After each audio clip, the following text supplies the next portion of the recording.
he's coming our way. Hopefully we can scare him away.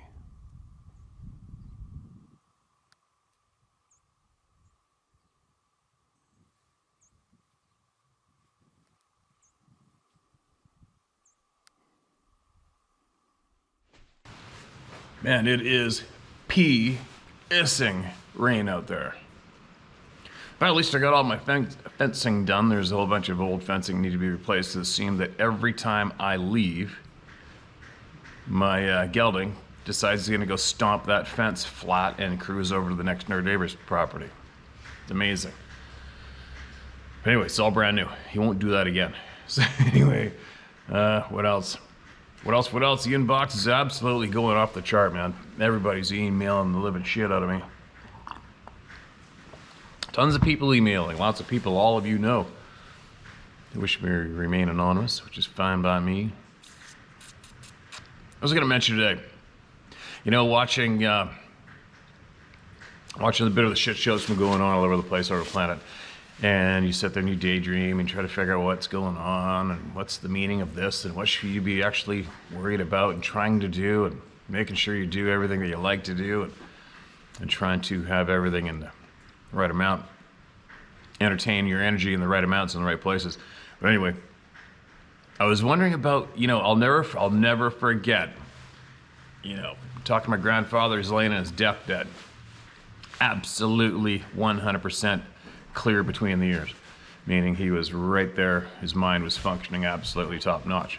But he's, like he said, I know I'm out of here. He says, I know I'm not coming out of this room alive.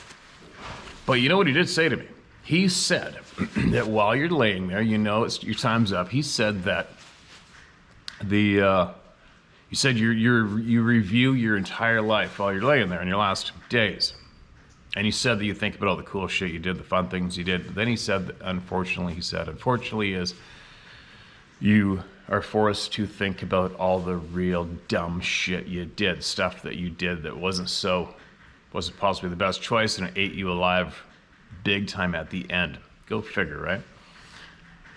And I'll never forget he said that. You know, what made me wonder was, you know, the people who are the profiteer people on the planet who profiteer off, let's say an example of creating and maintaining wars around the world. Those people that are directly and guilty of that, I wonder what they say in their end, you know, when they're getting ready to pass in their last days. I mean, it's kind of weird. It's kind of weird and hard to picture, right? It's like, man, I really did it this time. Man, I did a real good job this time. I made so much money and killed the shit out of so many people. I really, my life was so worthy. Right? You gotta wonder for reals. What the dark people of our time and past times, what they must have go through their mind. If what, like my grandfather said, when it's your time's up, you review your life and you look back on the things you did, the good things, the fun things, the bad things, and the cringe-worthy things, and the cringe things you did eat you at the last moment. So you gotta wonder, right? I was just wondering, what do the dark people, what are they going to be reviewing in the end? You know, patting themselves in the back for. And so glad they did that this lifetime. You got to wonder. Anyway, I know nothing's going to eat me alive in the negative way at the end of this ride. I'm going to make sure of that. Making sure of that. But anyway, thought I'd pass that along. Something to think about, right? All right, this is titled Many Things. It's fairly recent, too, I think. Here's a recent one. All right. Hi, Steve. My name is Les. Hope the year finds you well. Before I get too far, I want to apologize ahead of time for my punctuation. It sucks. No worries, man. I'll apologize ahead of time for my reading abilities. Adventure dogs getting into shit. You and what you do are extremely important. That goes for Scott and David as well. I found you by watching Scott's channel. I found Scott by watching Dave's channel. I consider the three of you the absolute top of whatever this is that we are also very connected by. I will say you stand out because I am known to be outspoken. I don't back down from shit, especially those assholes that are lying to us all. I stand up for what is right. By everything I've seen in your videos, we are very much alike in these ways. I grew up in the Sierra Mountains near Yosemite. I came from a family of hunters. My dad and uncle, most of my younger years, would take off for the backcountry 6 months of the year to trap. By the time I was 6, I knew what every animal in the woods was. So I was 8 when I became a knower, not a believer. My dad, my brother, and myself were on our way to my dad's favorite deer hunting spot. This is very, very far back in the mountains on an overgrown, deserted logging road. The road to get there was well traveled, however. This is where I seen Bigfoot. The general rule for us was to always be looking for deer. On our left, the mountain went uphill, to the right, downhill. When this happened, I was looking uphill. My dad and brother, downhill. We were only moving at about 15 miles per hour or so. What I saw was a flash of a huge upright figure running down the hill. It was simply massive. Before it reached the road, I'd say 8 feet, it effortlessly cleared the entire road and landed about 8 feet or so on the other side without missing a beat. It had reddish brown hair. I was in shock. By the time I was able to make a sound to try and alert my dad, it had made the brush and was gone. My dad turned and clearly knew something was wrong, that I'd seen something not normal. My dad was not a believer at all to the day he died. Being the man he was, my dad stopped. The old scout told my brother and I to stay put and he'd be back. My brother was 7 years older than me and began teasing me, as older brothers usually do. 45 minutes later, he returned. My dad could track anything. He told us he'd seen no sign of track or anything. He told me I'd seen a bear.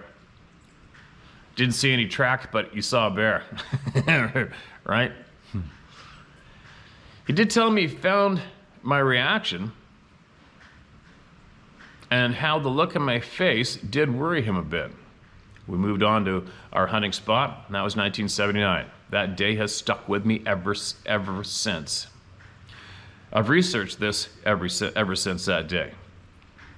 It does at times consume me. I know what I saw then, and I still know to this day. Fast forward to this last year's season. My brother and I live in central Oklahoma. He is now a knower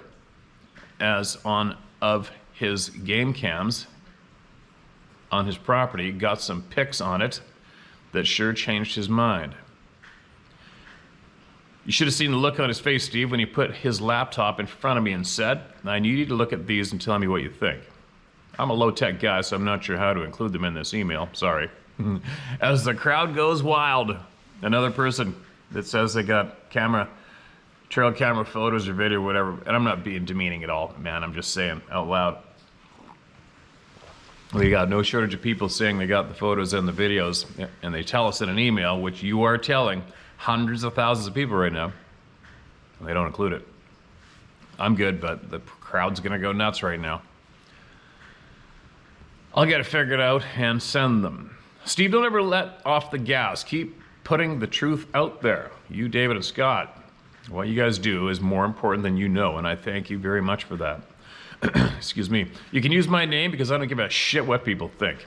I do want to ask you, because maybe I missed it somewhere, what did B. Gimlin do to get on your bad side? Did I miss some info somewhere? Hope 2023 is your best year yet. Thanks, Les Baldridge. Les, thank you, man. I appreciate your time. Appreciate you sharing that, being brave. One of the members of the Club of No Return and sharing your name. I have a funny feeling your dad knows exactly what ran across the road. Because if you didn't find any tracks of anything, then how do you say you saw a bear? But anyway, whatever. On to your question. It's funny. When I first came forward, a whole bunch of people were dogpiling me, and I think I mentioned a little while ago that they were going to share with me some physical evidence of what happened during the Patterson Gimlin film. And I also talked to somebody who I trust.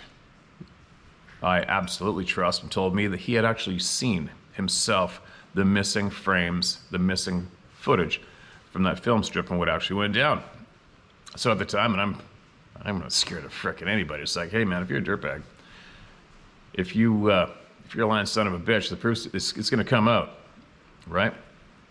But in no ways did I ever directly say anything how should I say, confrontational or menacing towards the man you just mentioned. I had a lot of people coming after me at the time, and I'm like, hey, every one of you MFers, just get it on, man. Come on over, let's meet up. Because what, unknown to all of you on the channel, on the camera, the shit I'm getting in my inboxes and stuff, and then words from other people were very off the chart and threatening. And I'm like, quit threatening. But we all know that people that threaten never do anything. It's those quiet sons of bitches that just go do it. Those are the ones that you actually got to keep your eye open for. But people that say they give threats, they're harmless. But anyway, that's another topic. What I'm saying is, there was, you guys are all familiar with Don King, right? Don King, the boxing promoter, the absolute sleazebag promoter who would do anything and everything and anything to promote. And another thing too in celebrity world and people that need to promote is when they can get a conflict going. If they can get some kind of a public conflict going, they benefit from it, from the exposure, right? This promoting.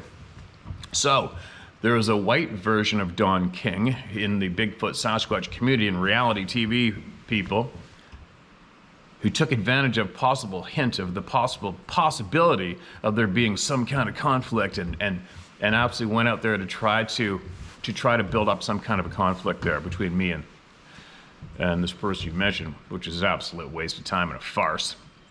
And it's just cringe-worthy to watch what was going down. It was nothing. For me, it's like seeing a deer in the headlights for a second. Oh yeah, whatever. I mean, what do you expect from someone whose life is promoting, right? Promoters are opportunists. They take every opportunity they can. So that's what went down, man. And I actually had some idiot, I remember some idiot emailed me and threatened me directly because I apparently was causing potential physical harm to a senior citizen, and I was also, he's claimed that I was telling people where he lived and to go get him. I'm like, so I just said flat out, instead of retorting in a violent way, I just said back to the person, I go, hey, just so you know, you're about as smart as a pickle right now. The first thing, you're being used and easily duped. The first thing you need to do is go find where I said or did that. Go find the source, find a video clip or audio clip of me saying the words that you just said to me. Now, the next step will be to find out who actually successfully manipulated your simple mind and used you as a tool to help potentially promote this conflict, this direct conflict, right? And to top it off, right? I mean, think about it. Think about how cringeworthy this one is. It isn't cringeworthy enough you're a frickin' reality TV actor, but then you openly admit to creating a Facebook page under the name of this old man and making the posts and talking for him. Right? Who does that? Who does that openly, publicly, even admits that? Anyways, I'm going down a topic that I have no time for, and I should be embarrassed to even address this topic publicly because it's just cringeworthy, right? It's funny, earlier in the early days, I think getting back to the reality TV show horse shit, I had, I don't know how many different people approached me in the industry asking me if I wanted to do something. And every one of them, I'm like, I didn't even answer them, to be honest. I did not. Wait, one of them I kind of somewhat answered. He was asking about being able to use some footage from one of my videos, and then he said, oh, so you probably don't want to be on TV, right? I'm like, what? Seriously, don't insult me like that ever again. TV. Hey, what are you doing? You got tons of bones. Leave my shit alone. Crazy dog. Anyway, so that's the facts there, right? So if you think possibly anybody out there possibly thinks of me having direct conflict with anybody, make sure you look up and find a dig and find the absolute beginning of the source yourself first, all right? So you don't get sucked into cringeworthy horse shit created by some fucking opportunistic promoter. Now, kicking them back to the curb where they've been for a while now and will remain. Let's get it back focused on the people right now. That's what our time is for, the people, all right? Now, where should I go? I should go way down the list. I think I screwed up and did a few days of recents lately.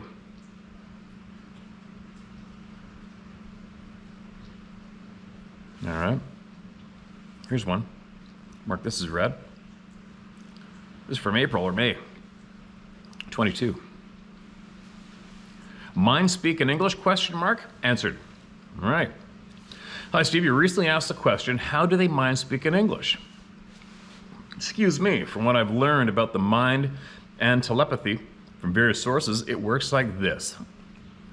Your brain is basically an organic computer. Information is transferred from person to person in a similar way to the messages and other information between my phone and yours. The message is created, then encrypted into a universal language comparable to binary code, then sent, then decoded by your English-speaking brain. It's not the words that are communicated, but the meaning of the words. Your brain translates it into your language. This makes me think of an example that Christians might be familiar with. The ability of speaking in tongues. The Bible says at Pentecost, the Holy Spirit fell on the apostles, and they began to speak to the crowd that had come from many lands in tongues. Each person had heard them speaking in his or her language. They were amazed and confused because they didn't understand how this was possible. When someone truly speaks in tongues, you don't hear mumbo jumbo like you do in many churches these days. You hear it in your own language. A lot of people will be upset with that statement, but that's the fact straight from the scripture. I'm a Christian that forms my beliefs in the word, not church doctrine. Doctrine is what causes all the confusion and separation in the Christian faith. Thus, the umpteen denominations of Christianity. Wow, I end up way off in the left field on that one. Also, you mentioned people saying that Sasquatch people have a solid, bony plate across their chest, but you don't know how they know that. I've been meaning to write you about this for a while now because I want people to know how to defend themselves against these beings if they ever need to. My source for this information was blank blank's YouTube channel. A video about Daniel Boone and Davy Crockett. He reads Daniel Boone's encounter story from either a letter or a journal entry, I don't remember which, in which a woman tells of an occasion she had to spend with Daniel Boone where they were at a dinner party and he began to share his encounter, but stopped and refused to finish because someone at the table laughed at him. It's hard to believe that Daniel Boone would stop because somebody's laughing. He said he wouldn't speak another word about it as long as that man was in the room. Well, I would have went the opposite. I would have made sure he sat there on his ass. The next night, she and Daniel went on a walk and she asked him to tell her the story. Daniel said one day some Indians stole some of his horses, so he and his son went after them, tracking them for a great distance for days. They found them, but there were too many, so they turned back. On the way back home, they had ran out of food and had to split up and go hunting. I don't remember if he heard his son shooting or yelling, but he ran to him at a distance.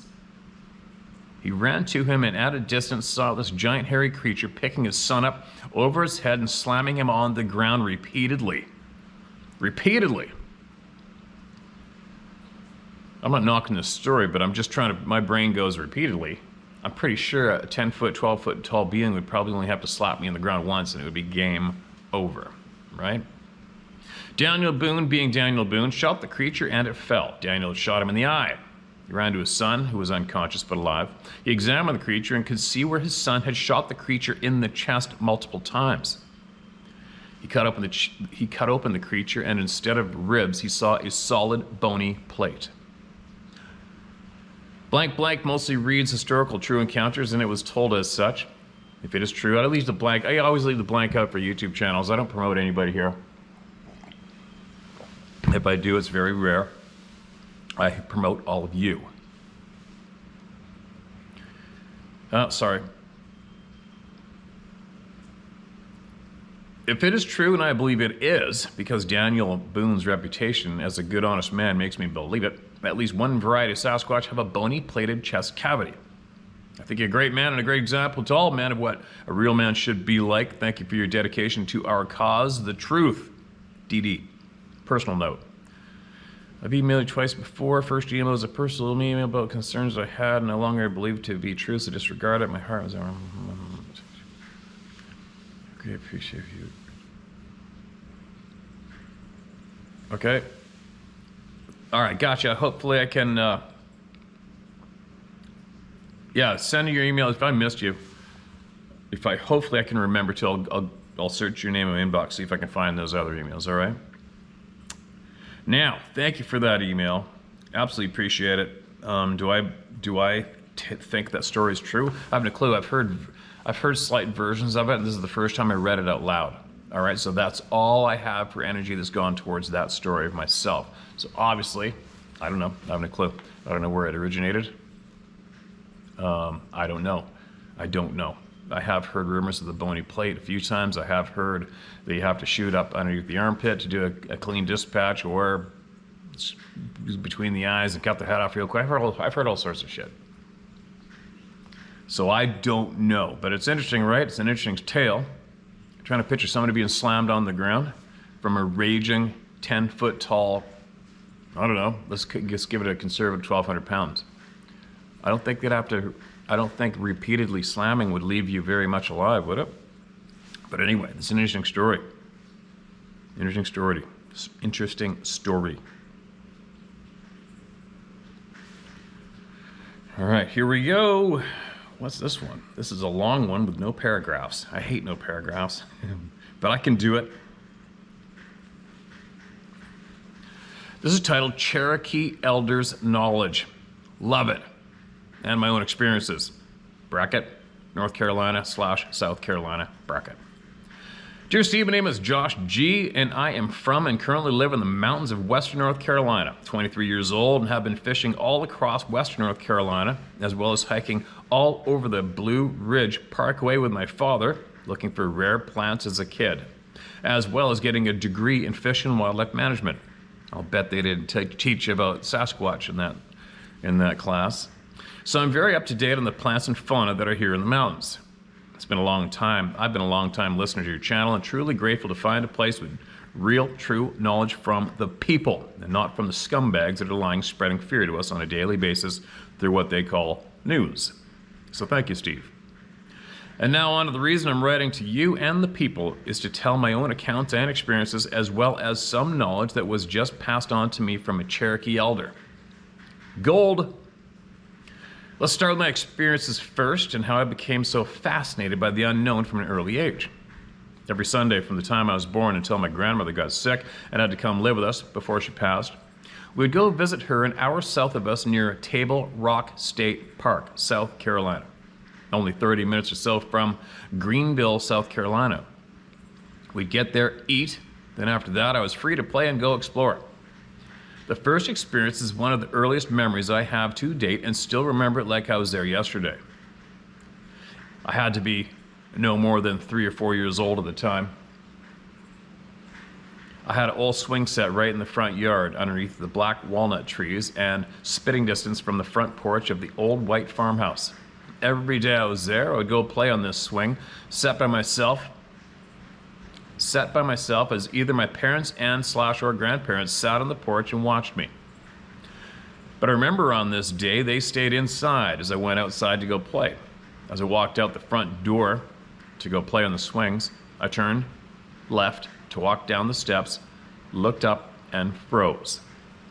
There across the gravel driveway and slightly down the hill to the tree line, about 50 to 75 yards away, I saw 2 brown to tan hairy things, excuse me, standing on 2 feet, watching me from the tree line. I don't remember a lot of details of the figures standing there, but I do remember this. One was much taller than the other, and the smaller one came up to about the taller one's mid-stomach. I also remember seeing darker to black coloration to where the face and hands would be, but no fine details. I'm tearing up as I write this. It's still so vivid. I get it, man. Keep going. As I noticed the 2 things looking at me, I somehow became unfroze after what felt like minutes, but was only seconds, and turned around and I ran inside the house crying and screaming that there are bears outside. I went straight to my grandma's arms and she held me as I cried and tried to tell my parents and grandfather what I just saw. They went outside to look, but nothing.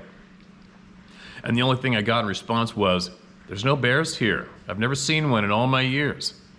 And I was told to stop telling a fib. So, from that point on, all I knew was I saw 2 weird colored bears. But I always knew there wasn't something right about these so-called bears, but I didn't know anything else at the time. I've always been I've always been fascinated about Sabe for some reason and was always drawn to TV shows about them. And then I found your channel a few years ago. And that's when everything clicked. And I got that aha moment, or should I say, oh shit moment. I was listening to a story from one of the true, hardworking, honest people here. The story was about someone as a child having something watching them as they played. And they said it was a bear to the parents. They said it was a bear to the parents as well, and how they didn't realize it was something else until they heard a story like theirs later in life. And it brought them right back to that day it happened, and they started crying without any control, like they were there all over again. Well, exact same thing happened to me when it all clicked. I started crying uncontrollably and was brought right back to that day, and I knew at that point I'd seen no bear. There are two small populations of black bear in the state of South Carolina, one in the coastal plains near Charleston, and the other in the upstate of the state near where my experiences have happened. But I know that was no bear. Very rarely are they even seen around here, and even rarer are they a tan to brown color. Hey, quick note on that. You know, on Vancouver Island, I think I've shown you guys some tan red color bears. Maybe one or two. But on Vancouver Island, it's like 99.9% black bears. But if you go inland to BC about an hour or two, then you're gonna see all different colors of black bears all the time. It's kind of weird how it goes. Another experience I've had there is I heard a tree fall behind my grandparents' house one day on the edge of the field. I went to go check it out, and there in the field, a fully healthy green tree just pushed over. No wind, nothing. I chalked that up to a bear too until my oh shit moment years later. I've had weird feelings like being watched there many times, as well as finding a tree with a huge patch of bark missing, like it's been peeled off strip by strip about 8 feet up a tree along an old logging road. So this is a few of my experiences on this property, and I have a few more in other places, but that's for a later date. I finally took your advice and went to talk to a Cherokee elder that I know and have grown up the street from. He is a former Army Special Forces and has seen enough things for 1,000 lifetimes, Steve. This man is a true American hero and badass. I went today to talk to him and ask a few questions.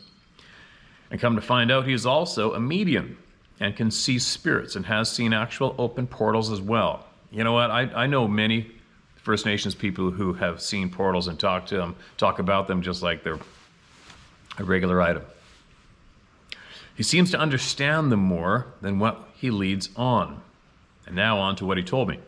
He told me a few stories that were real eye-opening about us as a people and our true power. The first time was his own account and experience.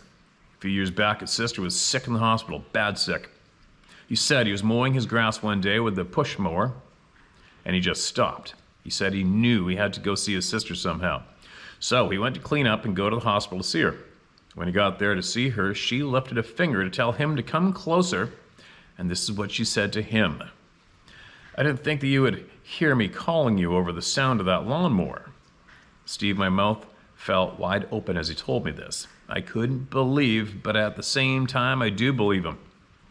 And every word he spoke to me today. After that story, I asked him what he knows about mind speak. When I said that, he kind of chuckled and smiled.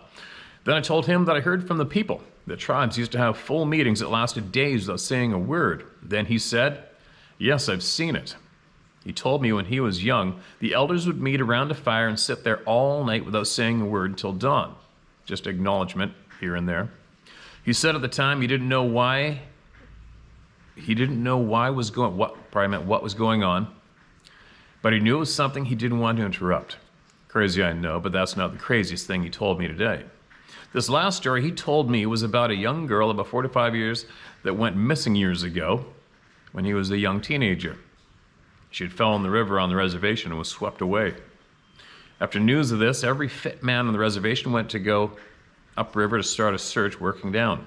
With no luck, someone said to go get two elder tribal men they know.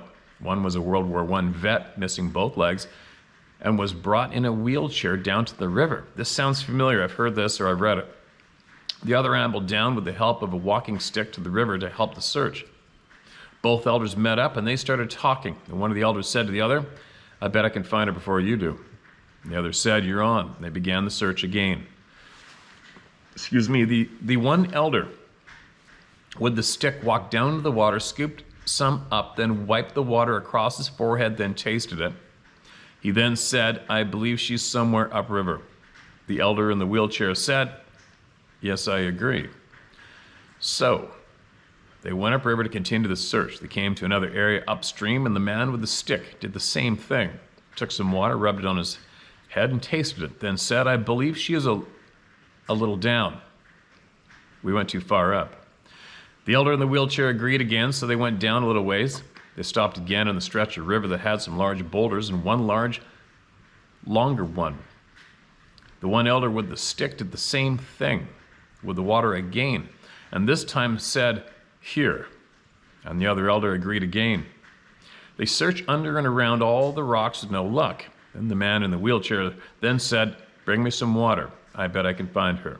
So the elder with the stick dipped his rag in the water and handed it to the elder in the wheelchair. He took the rag and started playing with it and rubbing it around and then rubbing on parts of his body, but he did all this in a stage or sequence of 4, then said, "She's under the longer rock." They checked there and with no luck found nothing. The 2 elders sat there pondering. Then without saying anything, the one in the wheelchair grabbed the other's walking stick and threw it upstream in the river, then said, "The stick will go to the rock she's under." The stick floated downstream and hit the longer rock first. So one of the young men checked again, nothing still.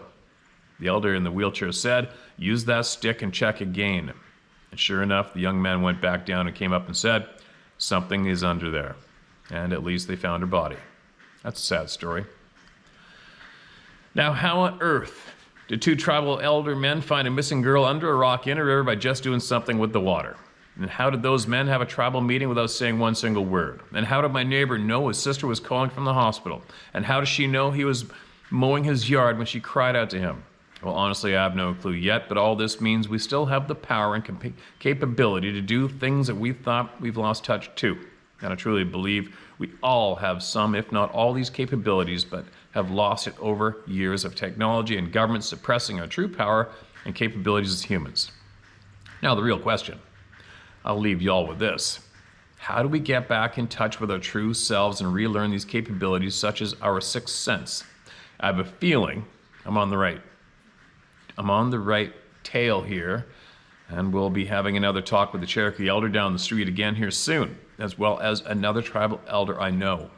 If I want to find out more, I'll be in touch. Thanks again, Steve, for all you do. Nothing but best wishes and blessings upon you and your loved ones. Josh G., Western North Carolina. Josh, appreciate that, man. That was well written and a pile of your time donated to the people. And what I am leaning towards myself is, I mean, we are all equal, right? All human beings are equal around the planet. We may have different color skin and eyes and hair at times or whatever, or heights or shapes or whatever. But what I truly believe why the First Nations people here in North America, which I know more about than any other continent, is before what they refer to as first contact, they were absolutely in tune with the earth and what it provides to sustain themselves, right? And sustain health. And that is all the natural foods around them right here. So, what happened when first contact came about? Well, they didn't need anything from the people that came here. And unfortunately, eventually the controlling freaks showed up. And what you can see, you know exactly what happens to people that don't need and can't be intimidated and don't fear. Well, you don't need us, we're going to annihilate your ass. And that's exactly what they still do today to not only First Nations, but all people, right? But anyway, the diets, the man-made, manipulated items that are fed to mainstream people, that are fed the population now are nastier than shit, right? And not healthy. Sugar has been pounded into the human societies, overabundance of it, and it's also sugar's been proven to be toxic substance to human bodies. But anyway, before I go rambling off in another direction, I am, for me, take from what you will or leave it, I am absolutely firmly convinced that the food that we take in our bodies has a lot to do with just how aware we are and our natural capabilities. That's just me. From what I've been learning, looking into, I'm fairly convinced of that as being fact, right? I mean, me, look at my shit-eating attitude. And what have I been eating the majority of my life? Fish and game. Fish and game, right? And I run around the mountains and the forests, and I spend the majority of my life in the mountains and forests and the rivers than I do in the streets or the malls, right? I've never been a gamer in my life. I don't waste much time indoors at all. But my diet is predominantly self-acquired and quite healthy on average. And maybe that's got something to do with how my mind fires and my attitude and not fearing. Possibly, I don't know. Maybe. I'm going to go with it, though. I'm going to maintain the course. There's no way out of it. But I think that's what's going on. Anyway, babbling. Whatever you find out, and if you find out more, you know where to go with it. Right here, all right? Or somewhere. Just make sure you share your helpful knowledge to the people. All right, here we go. This is from January, February, March last year. The most terrifying night of my life. Hi, Steve. I'm going to do my best to keep this letter as short as possible. But I'm going to warn you ahead of time that it might be long. First of all, I want to introduce myself to you. My name is Angie, and I don't mind if you use my name. I'm a Native American, and I've had many encounters with the forest beings. Most of them have been benign and even friendly, but there was one time that I'll never get over. I have to really work at being able to gather the courage to ever want to camp again. After this encounter, I feel safer sleeping out in the open, where I can see all around me and not trapped in the claustrophobic blindfold of a tent. My life of camping and hiking by myself has changed forever since that night, and I'm not ashamed to admit that it was my foolishness that got me in the situation. Anyway, this is what happened. About 6 years ago, I dated a guy who was in a bad motorcycle accident, and he broke his back in 14 places. Ugh. It was a miracle that he even survived, let alone be able to walk after the accident. It might have been a miracle, but he suffered a tremendous amount of nerve damage that keeps him in permanent, excruciating pain. He was also confined to a turtle shell cast for a long time while his back slowly repaired. And that made his life difficult and cumbersome, to say the least. I couldn't imagine. I've had some broken shit in my body, and it sucks. The healing part sucks. When summer came, he told me he wanted to go camping with me. It was something we enjoyed doing, but we both agreed that he could only come along with me if we were in a tent and we had a good mattress for him to sleep on. He was still in the turtle shell and needed assistance in nearly everything he did. I took him to my favorite spot along the Priest River in North Idaho, an hour from where we lived. It's a very private camping spot that most people don't even know exists. It's in a dark little hollow that you have to crawl into with a Jeep or a good pickup because the road is very narrow and difficult to climb. Once you're in there, though, it levels off into a beautiful little sunlit meadow along the bend in the river. If you leave the meadow, there's a spot below it that has hard-packed dirt, and you can set up a good campfire without the worry of setting the woods on fire. It's perfect. You can fish from the bank, or in the summer, when the water is down, you can grab a shovel and try your hand at gold panning. If you're lucky, you might even find enough placer to cash in and buy yourself a cheeseburger. It's completely secluded, and I've never had to deal with other campers or people while there. It's my spot, as I like to call it. I've been to this place many times during the day, but I only stayed the night there twice before. And that had been the year before this happened, and 2 years prior to that.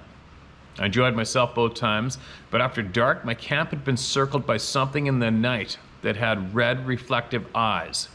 By the way, I don't remember bears having red eyes. I thought they were kind of yellowish green in the dark. Can you clarify this for me? Don't know.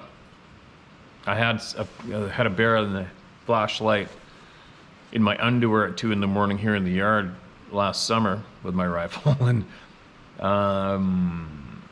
I think they were just like a dog. I believe. I don't remember red, that's for sure.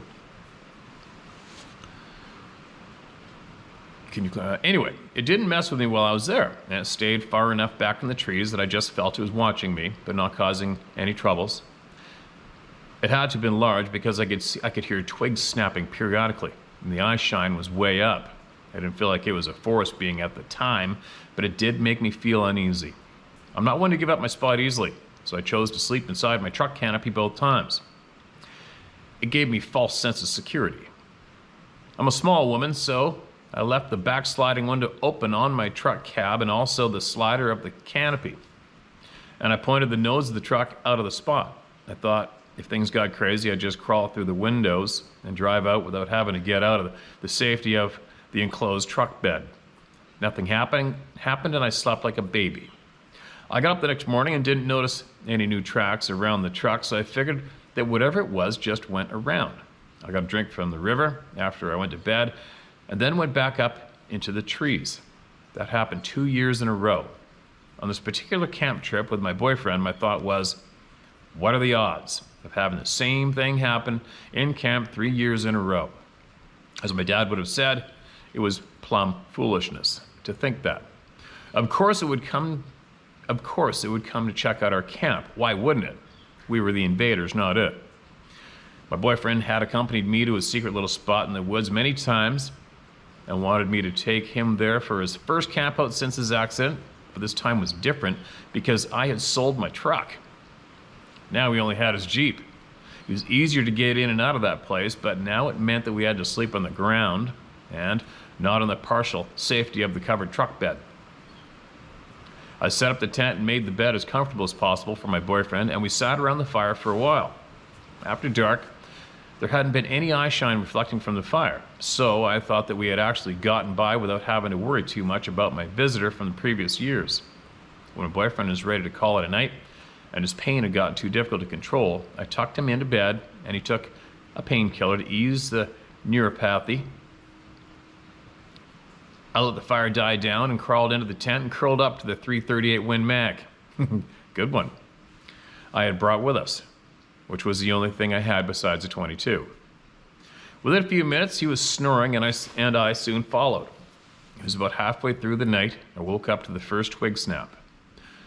At first, it wasn't that scary. As you know, most of the time you lay there and you can guess it's just a deer tiptoeing around or squirrels dropping pine cones.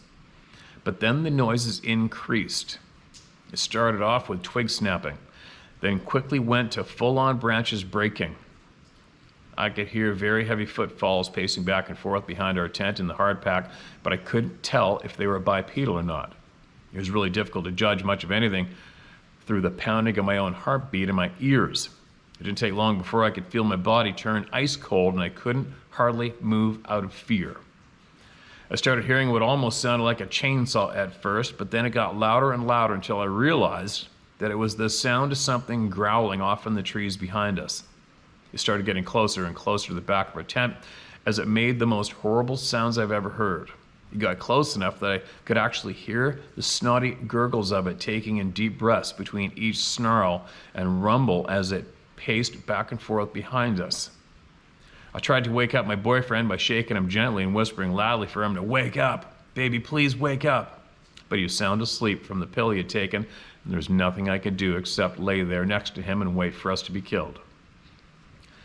I've never been more terrified in all my life. There's nothing I could do. I thought about shooting a round off in the direction of the sounds, but for some odd reason, I felt like that would only provoke it even more. I don't even know why I felt that way. The rifle I had with us was high powered and would have dropped a bear easily.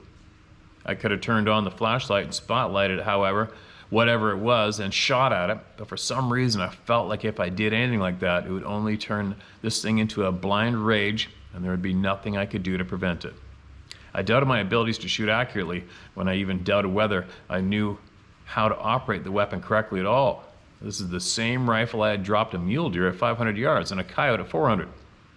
My fear turned me into mush, both mentally and physically. I thought about dragging my boyfriend out the door of the tent, but he was way bigger and heavier than I am, and I knew there was no way I could get him out of the tent and into the Jeep by myself.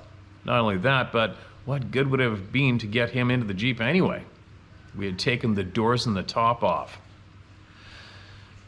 It would have only put us at feed bag level to whatever was pacing back and forth in the dark.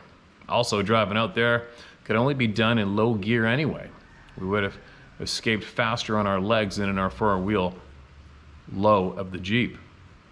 I felt like I didn't have any choice except to lay there and hope that it wouldn't kill us. This went on for a very long time, and I don't know why, but I actually fell asleep during it. My only guess is that I went into some kind of fear-induced shock that caused my body to shut down. Probably the adrenaline. I slept like a log, and when I woke up, the noises were still going on. Only now the sun was up, and it was probably around 5 a.m. I knew it wasn't a bear, a moose, or anything else I've ever heard before. It was breaking branches, and there were pine cones hitting the top of our tent. No bear would ever do that, and no one can tell me it was a squirrel's either. Yes, they'll drop on you when you're sleeping under a tree, but we weren't under a tree, and these were coming at us sideways. I tried waking my boyfriend again, and he stirred a little bit, but then he fell right back to sleep again. I remember grabbing the rifle and thinking to myself that there's broad daylight out, and I should be able to see what it was now. I gathered what little courage I gained from being able to see in the daylight, unzipped the door, and stuck my head out. When I peeked around the side of the tent to the back, there was nothing there. I could hear twigs snap, I could still hear the growling off in the trees, and I could hear the footfalls as it paced back and forth, but I couldn't see anything. Steve, it's like a park under those trees. There isn't a lot of brush there, and you can see around you at least 30 yards. The noises were coming from an area that was only about 40 feet from the back of our tent. I should have been able to see it. I'm not going to say it was invisible because I don't know that. I suppose it could have just been some kind of a weird acoustic ricochet that made it sound like the noises were coming from one area when they were really coming from another. Maybe it's throwing his voice like a ventriloquist. I'll never know. I know that as soon as I heard my boyfriend starting to wake up in the tent, the noises completely stopped. As soon as he was awake enough to get his bearings, I loaded him and the gear up and we left. He was disappointed because he wanted the usual camp breakfast, but I wasn't about to fire up any bacon and eggs with that thing out there. I kept my head on a swivel the whole time, expecting to get charged any second. I felt no safety in the driver's seat of the Jeep as we crawled up the trail and out of the camp area, so even the ride out of there was terrifying. My boyfriend had no idea what was going on. When we finally got out of there and hit the main road, I asked him if he had heard anything during the night. Of course, he hadn't. I told him what had happened, but I could tell by his nonchalant attitude that he thought I was just being a drama queen. He had slept through the entire ordeal and was clueless as to how much danger we had been in the entire time. I don't think he ever believed me. In fact, everyone I've ever told this to said it must have been a big bear that was just angry that we were blocking its game trail to the water. I don't believe that. I've had many bears in my camp before, and they walked all over the place at night. They've come between my head and the fire. I even found tracks one morning where one actually stepped over my head in the dirt and was half and half off the edge of my sleeping bag. That's creepy. I really don't think a bear would have spent hours growling and breaking things up just because we were in the way of his water. He could have entered the river anywhere on that bend. Our little tent wasn't blocking anything. Not only that, but bears don't throw things at you. There was something different, and you and I both know what it was. Steve, I've done some not too smart things in my life, but going to a remote place into the wilderness with a disabled person who was in a coma from painkillers and camping in a place that had an unwanted guest in camp 2 previous times before pretty much tops them all. I couldn't have put us in a worse position. I'm only thankful that it chose not to attack us because we were literally at its mercy. I made a stupid choice in taking us out there to spend the night. Things are different during the day, but I'll never spend the night there again. I don't even know if I have the guts to sleep anywhere else in his tent again. I've never felt more helpless and vulnerable before. That was just foolishness on my part. I've since tried to go camping again in remote spots, but I can't do it anymore without sleeping with one eye open. It truly changed my life, and I hope that I can get back to the person I was before I'm too old to do it anymore. Thank you for all you do. Thank you for all you are doing for the patriots in our countries, and I pray safety for you and your family. And to you too. Thanks for sending that. If you've been here any length of time, it's a common one, right? That experience is an absolute common one with hundreds for sure, people, right? It's funny when I'm by myself or remote or whatever in a tent, and you guys have seen my tent in the opening of the videos. One of the ones I use remote. I'm like, whatever, when it's time to go to bed, I just go to bed and go, well, it is what it is. Whatever happens, happens. I'm going to sleep. And I've slept like a brick. But one thing about black bears here in British Columbia, side note, people always say, why are you worried about bears? What about grizzly bears? Black bears are about as smart as a pickle. And they look at something wondering if it's edible and whether and how much of a chore it would be to take it down and kill it to eat it possibly. That's all they're thinking about. Grizzly bears and black bears, as far as I'm concerned, two absolute different animals. Grizzly bears are so intelligent, it's creepy. Black bears, not so. They are so dumb. It's ridiculous. So as an example, in a black bear camping, you can look into it. Black bears have killed so many people.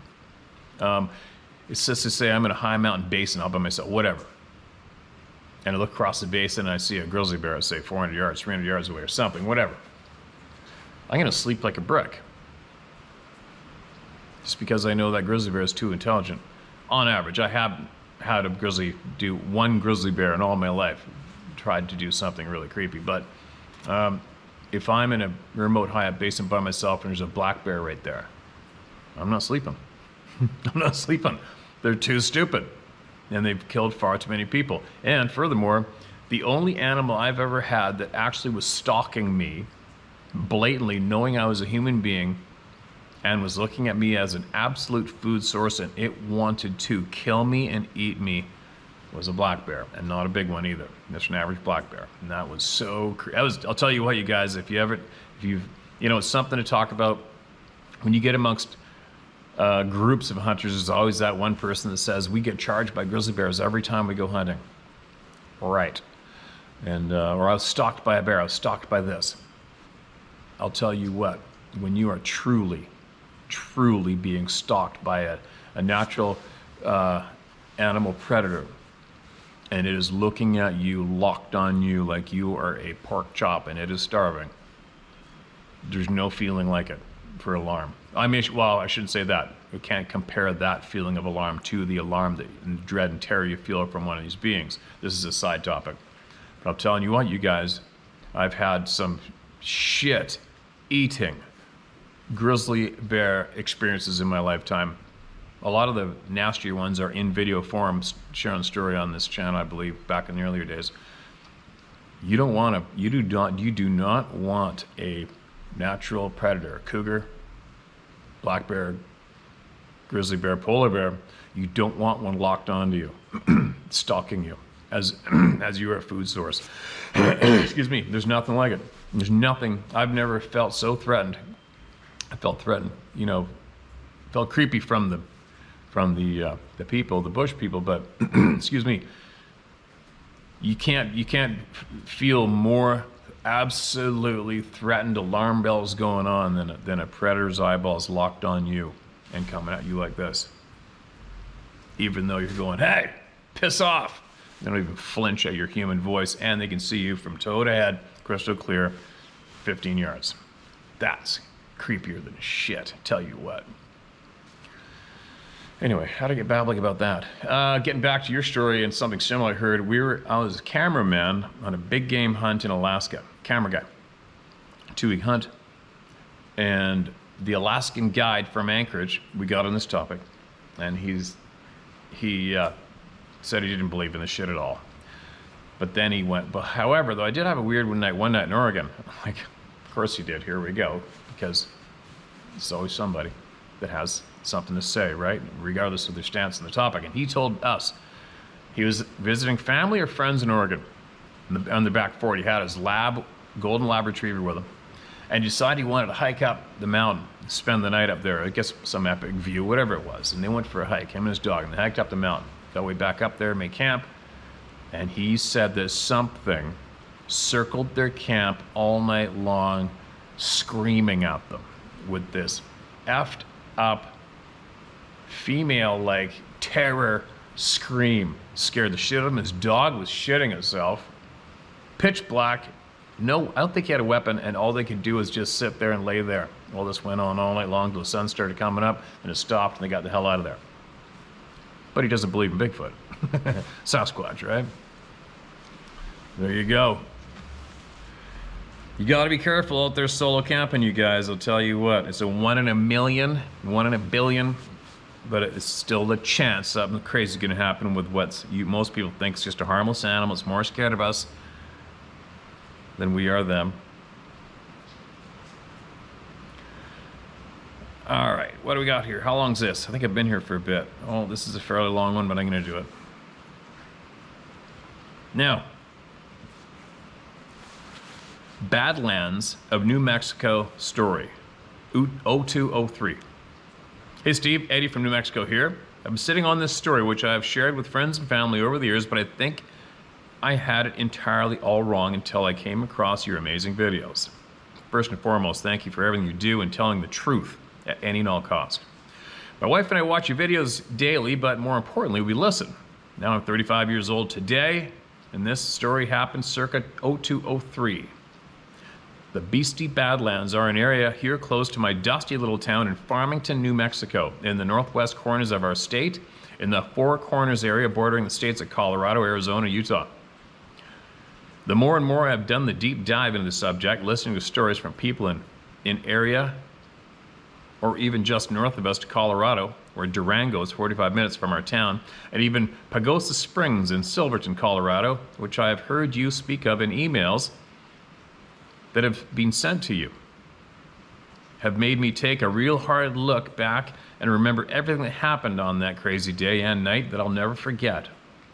Now let's go back to my story in the Beastie Badlands, which is on the reservation of the First Nations people in my area known as the Navajo. My friends and I went for a hike in the Badlands, and I must mention I had to be 17, 18 years old and didn't have the mature mind on me that I do today. So after our hiking, being teenage kids, we hopped back in the car, and being young, reckless teenagers, we drive off onto an area where the vehicles are prohibited and do some donuts. Basically drive past the parking area of the state park where your car or truck is supposed to stay. Now, we park the car in a spot and hike up a hill to go watch the sunset. Now this is where the story gets very, very interesting looking back. And to this day, I can never return to this area without heavily thinking of everything that took place that evening. For years, my interpretation of what happened was that I maybe drove over an ancient burial ground and offended the spirits of an ancient Navajo tribe, and we had the interaction with a skinwalker. But like I said, after the countless stories from your videos, I fully believe it was an encounter with the Sasquatch beings. So here it goes. As my friends and I are watching the sunset, mind you, my girlfriend at the time, Brooke, my two buddies, Paul and Matt, and my faithful dog, Star, a German Shepherd Labrador mix, on top of this hill out of nowhere from what had been a clear and calm day, a violent windstorm picked up out of nowhere, and we were pelted with tiny grains of sand. I've read this. Damn it, I've read this, you guys. And it's a long one. And we are at the tail end of my hour or so time, but I've read that. All right. All right, get one more out and then I gotta go. That's what happens sometimes. Sometimes I'll carry on, carry through with the email that I've read before anyway, because there's lots of new people here, but that one was too long for the time I have left, and we read it before. So, one more. Title: The Big Splash. Hello Steve, I've watched your YouTube channel for some time now. Enjoy going back and watching your older ones.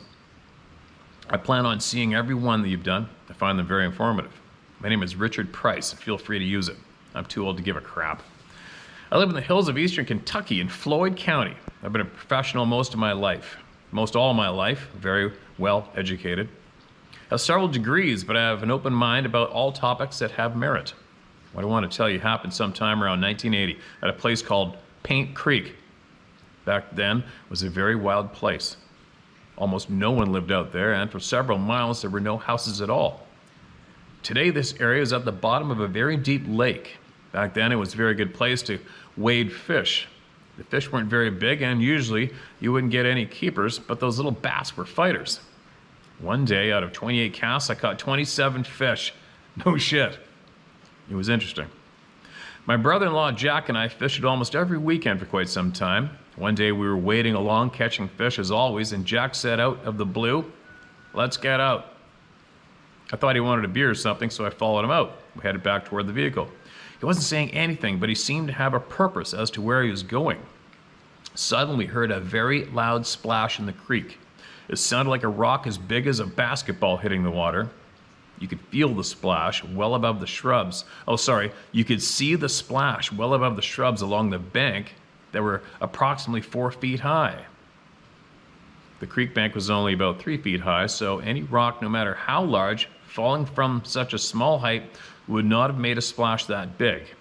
Jack turned to me and asked, "Do you have your gun with you?" I told him I did. I never went out in the woods unless I was armed. Something happened when I was younger that I won't get into now, but since then I've always carried a heavy pistol. I was a very good shot and could hit whatever I shot at. Jack never ran, but he made a beeline to the vehicle. We loaded our gear and I asked, "I wonder what caused that." I never saw anything, but from the look on his face, he did. We drove off and Jack never really answered any questions other than it was big and it was black. Never any other details. We never did go fishing on Paint Creek again. A few years later, they turned the area into a lake. Jack passed away a few years ago from cancer. That sucks. Now I'm 65 years old and I still have a lot of questions about this old world. I don't know if I'll get my answers, but I'll keep looking. I hope this isn't too hard to read. God bless you and keep up the good work. Richard Price. God bless you too, Richard Price, and thank you for sending that experience in, man. It's too bad your friend passed away, because I was going to say, well, make sure you send him this video. Knee-jerk him into sharing what he saw. But it's so weird. It's just so weird how so many people see these people in the woods, and they just go like this. And they don't want to talk. Isn't that weird? It's such a weird thing for me, obviously, because I mention it all the time, right? I'm a broken record at times, but I just don't understand the part where people, they don't want to talk about it, ever don't want to talk about it. And I know a couple of people, too, who have that same attitude. One friend of mine, big dude, big kick-ass dude, and he blew a gasket on me when I was pushing him one time. He said, "You know what? I don't want to talk about it, all right?" Yeah. Anyway. Okay, so a lot of times I told you guys when I get emails with attachments, video attachments in my iPhone, I don't know why it doesn't work. I'll hit download, I'll hit download, I'll hit view, and it doesn't play. And it shows the play symbol with a broken thing in the middle of it. Shit. Then I have to somehow remember to go back into the big computer in the house and fire my email and search that out, which I forget about most of the time. And then I go into my notes folder. No, not notes, sorry. I go into my folder on here. What's it called? Files or something? Let's have a look. Yeah, files. And there's a whole shitload of downloads, and it works, and it goes into the files, and it works.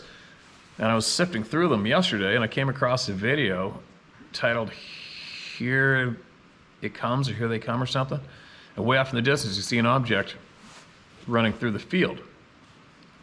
I don't know where it came from, okay? But if you know where this video originated, I haven't even looked at it up close, you guys, okay? I just looked at it on my phone. So what I'm gonna do is I'll share it again right now. Maybe I'll possibly put it at the beginning of this video, and that's what you saw in the beginning. And then what I'll do when I go to edit, I will zoom in on it and see what's up, see what it looks like. But somebody shared it, so I'm gonna share it with you guys. So there you go. Another handful of voices heard. Anyway, the favorite green hat got sold out again. Sorry if you didn't get one. And I grabbed a green hat from her yesterday and said, "Here, take that one off your stock count." And then last night, I think she said the green one's all sold out. And I go, "Did you take the green one off of the stock count?" She goes, "I think so." And I go, "No, you sold my hat again, didn't you?" But anyway, it is a pretty cool hat, but I think she's going to make, it's what's called the Vintage Legacy hat or something, but I think she's going to go see if there's a blue version and put white stitch in the front of it. I actually requested her to make that hat for me. But anyway, there's some other cool things coming. I'm not going to share yet. but really, really cool, which you're all going to appreciate fairly shortly. I don't even know why I just said that. I'm babbling. I gotta go. I even put the dog to sleep. Keep emailing me in your experiences, all right? Talking out loud. Don't be scared of shit. Don't be scared of nothing. And don't forget, when we're all lying on our deathbed, the stupid, cringeworthy shit we do eats us for breakfast during our last moments. So think about that one as you're going through your daily lives, all right? I'll be back again.